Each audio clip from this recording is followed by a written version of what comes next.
Can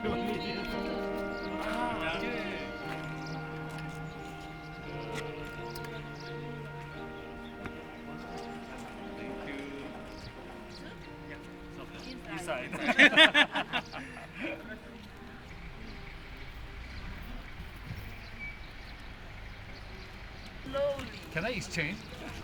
I don't. One more. Welcome to Bhutan. Okay, one more time because early bird catches the worm first.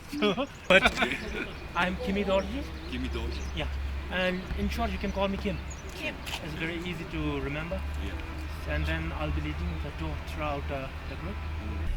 Our driver or the colleague here is called as Ganesh, and also he'll be with us, and as well the bus. So, as per our trip note, today we have sightseeing in Paru, but for sleeping we are going to Thimphu, which is officially we call it like 45 minutes drive from here to the capital city, but we are not on race. So we drive slowly, stop as when you want to take picture, and say like approximately it will take us around 1 hour 30 minutes to reach Thimphu. We, before getting the name of the country as Bhutan, we were named with many different names from the north by Tibetans and from the south by Indians. And this one, as when we go on in the bus when we have nothing to talk about, so you just ask me and then I explain it to you what all names were given by Indians, what all names were given by the Tibetan, and what is the meaning of these names, and what reason behind that to give that particular name. And as when we say Bhutan and Drukyul, there's no connection at all. Drukyul, the country, the land of thunder dragon.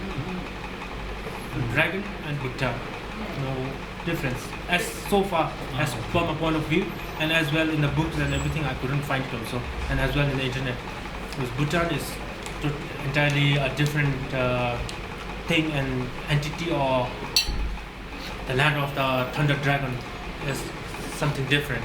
And as well, I think it was named by two different parties or two different people. You can say Drukyul, or the land of the thunder dragon from Tibetan, and Bhutan from British India.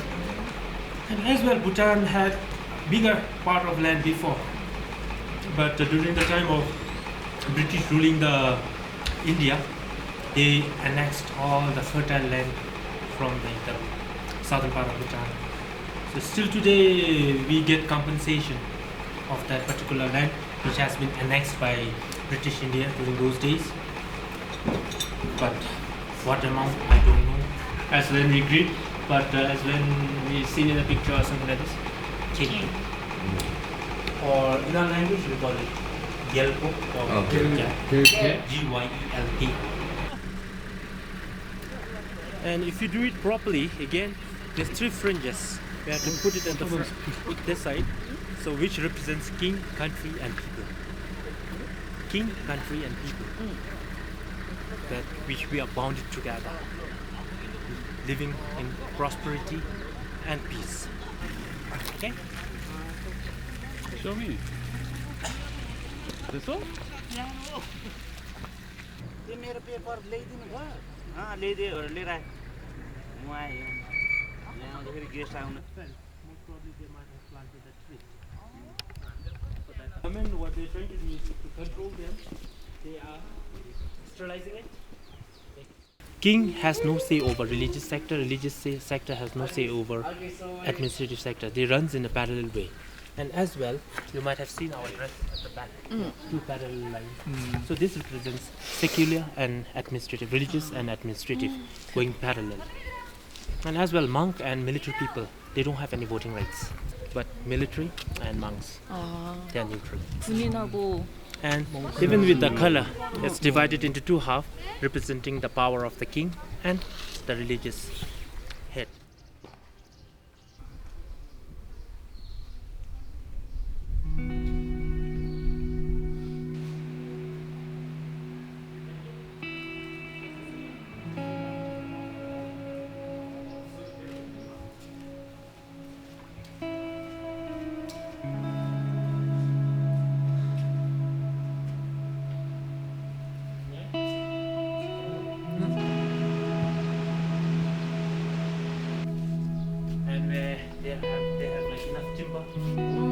And then they put on the timber and the stones. Stone, yeah. 그거 저거 보니까 완성된 거의 모형도를 보니까 지금 한 반쯤 진 것 같은데 뭐. 진짜 가운데 메인은 아예 올라가지도 않았어.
During the region of our third king, what happened was he wanted to shift capital from Punakha to Thimphu.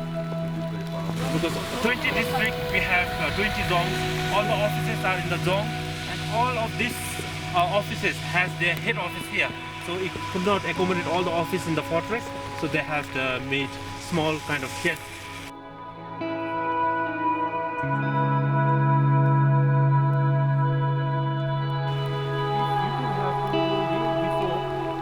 이렇게 깃발이 바람에 흔들리면서 그 영혼이 이 다운에 있는 걸 위로 이렇게 올려주는 거예요.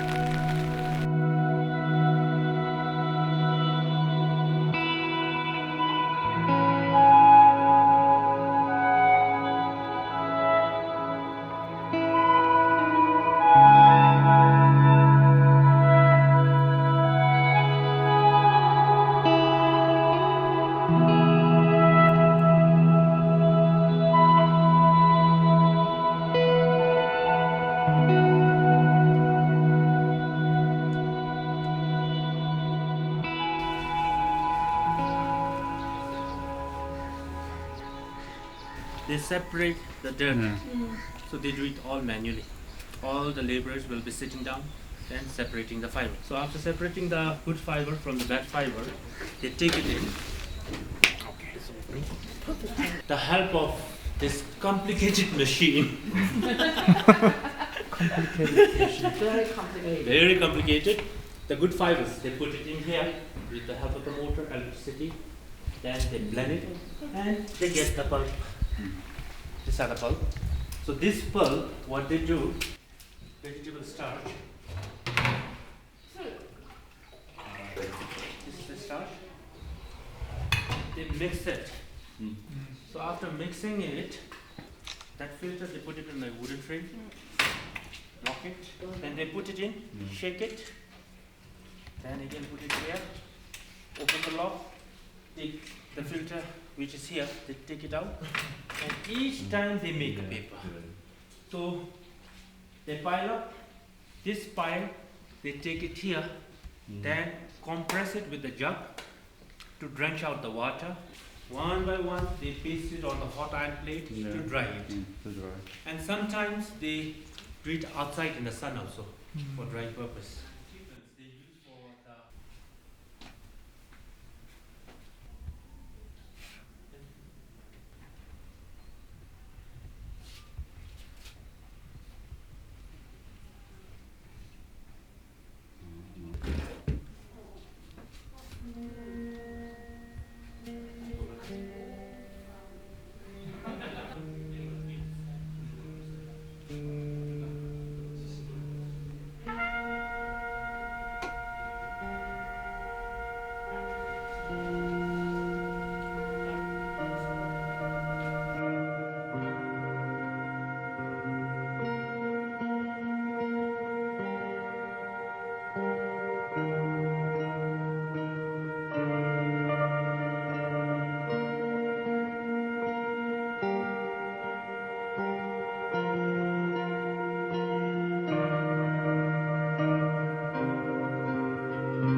What is happening here is that some temples, which are very old, the paintings are already destroyed, and some restorers they came instead of completely a mess now.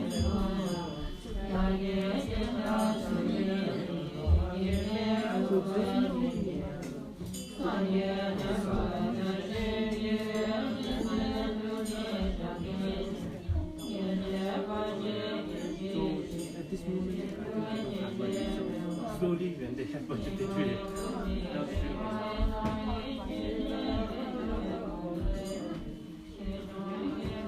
Yeah. As well. Okay, so we can walk around this.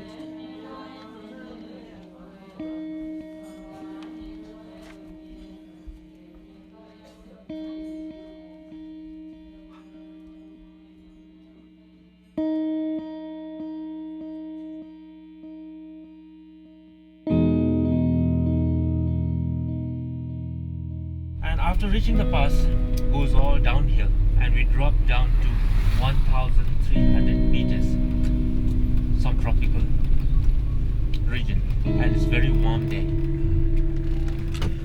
And on the pass today, I won't say because the weather is clouded. If it was clear, we could have seen the 8 mountain peaks, but definitely we see 108 stupa, which was built by our one of the Queen Mother, namely called as Haji Dorju Wangchu, because our 5th king is not from the first wife of 4th king, because not first son. 4th king has 4 wives, 4 queens, and all the 4 queens are sisters. The present king is from the 3rd wife or the 3rd queen, the eldest son. Though like we have eldest daughter or the eldest queen, but he is the first son.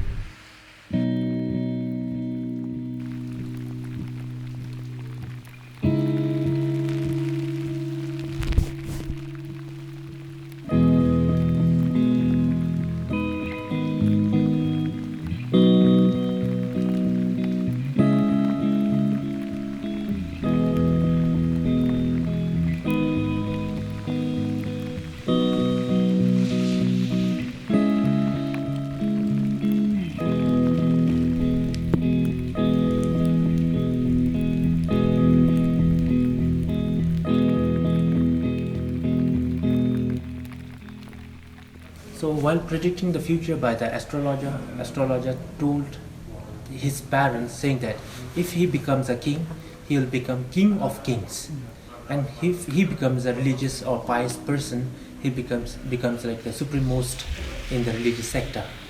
But father, being a king, having only one son, has to inherit his property and then like his throne.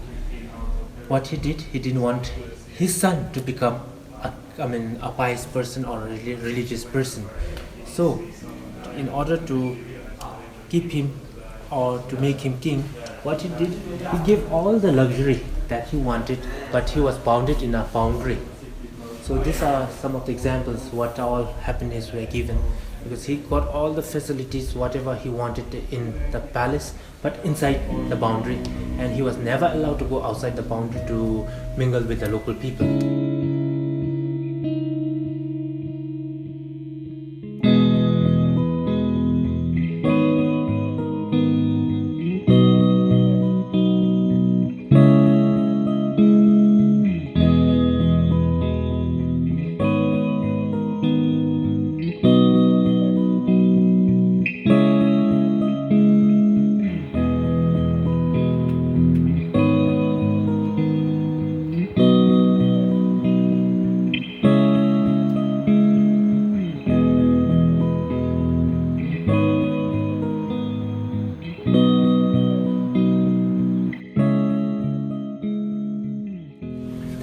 day he gets chance to go out of the palace boundary and mingle with the people. At the same time, he sees four things which he had never seen through his lifetime till that stage. And this was birth. Even birth in the palaces, though his wife gave birth to a son, but being a princess, he might not have experienced what kind of sorrows are there. So he sees birth, old age, sickness, and then the death. So as when he saw these four things, now he starts like thinking what it is. He thought like his life was eternal, because never perished. And seeing these four things, he gets worried and he wants to know the true meaning of life.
He had 5 friends, and these 5 friends and himself took an oath or took promise saying that until and unless we get liberated to nirvana, we'll not eat a single grain of rice.